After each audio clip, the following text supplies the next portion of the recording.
নমস্কার বন্ধুরা, নেচার লাভার ইউটিউব চ্যানেলে একটি ফিশ বিরিয়ানির রেসিপি নিয়ে আপনাদের সামনে হাজির হয়েছি।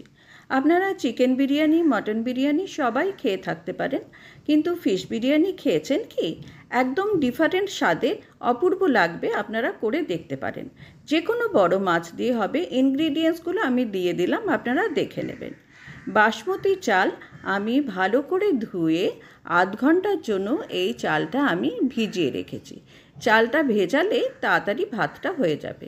একটি পাত্রের মধ্যে আদা রসুন বাটা, লবণ, হলুদ গুঁড়ো, লঙ্কা গুঁড়ো, ধনে গুঁড়ো এবং গরম মশলা গুঁড়ো এবং দই নিয়ে আমি এটা ভালো করে মশলাটা মাখিয়ে রেখেছি।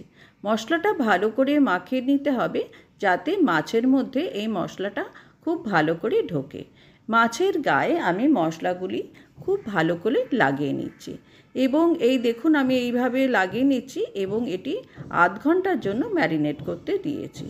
আমি দুটি পেঁয়াজ খুব সরু সরু করে কেটে নিচ্ছি। বন্ধুরা দেখুন, এরকম সরু সরু করে পেঁয়াজগুলো কাটবেন।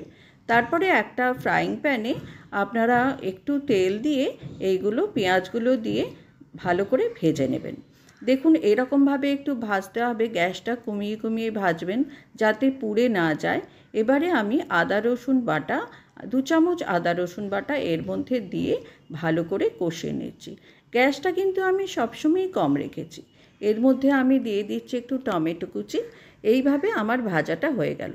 এবারে একটি পাত্রের মধ্যে গরম জল বসিয়ে তার মধ্যে ছোট এলাচ, বড় এলাচ, জায়ফল, জয়িত্রী, লবঙ্গ, দারচিনি, স্টার অ্যানিস সমস্ত কিছু দিয়ে নিয়েছি এবং পরিমাণ মতো নুনও আমি এখানেই দিয়ে দিয়েছি। নুনটা কিন্তু এখানে, সমস্ত রান্নার নুনটা কিন্তু এখানেই দিয়ে দিতে হবে। জলটা ফুটলে তার মধ্যে আমি ভিজিয়ে রাখা চালটা দিয়ে দিয়েছি। ভালো করে নেড়ে আমি এটা ঢাকা দিয়ে রাখবো। দেখুন বন্ধুরা, এরকমভাবে আমি এটা ঢাকা দিয়ে রাখছি। এরপরে আমি ফ্রাইং প্যানে তেল গরম করে এখানে মাছগুলো দিয়ে দিচ্ছি।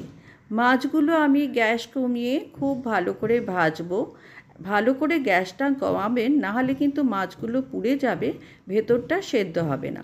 তাই জন্য অবশ্যই গ্যাসটা কমিয়ে কমিয়ে আপনারা ভাজবেন। দেখুন মাছগুলো আমার ভাজা হয়ে গেছে, আমি মাছগুলো তুলে নিচ্ছি। বন্ধুরা, ভিডিওটা ভালো লাগলে লাইক, শেয়ার, সাবস্ক্রাইব করতে ভুলবেন না যেন।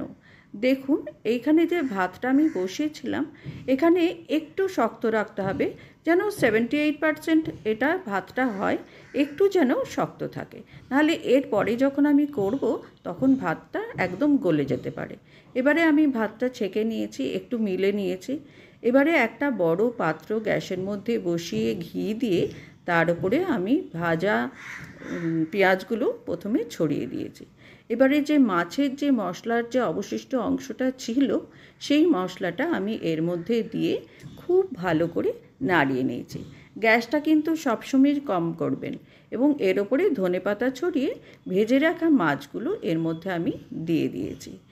এবারে আমি এর মধ্যে ভাতটা দেব, যেই ভাতটা আমি করে রেখেছিলাম।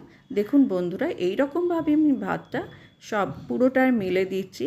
এবারে এর ওপরে আমি আবার পেঁয়াজ ভাজাগুলো দিয়ে দিচ্ছি এবং এখানে আমি বিরিয়ানি মশলাটা, দেখুন এখানে বিরিয়ানি মশলাটা আমি ভালো করে এর উপরে ছড়িয়ে দিচ্ছি। খুব ভালো করে ছড়িয়ে দেবেন।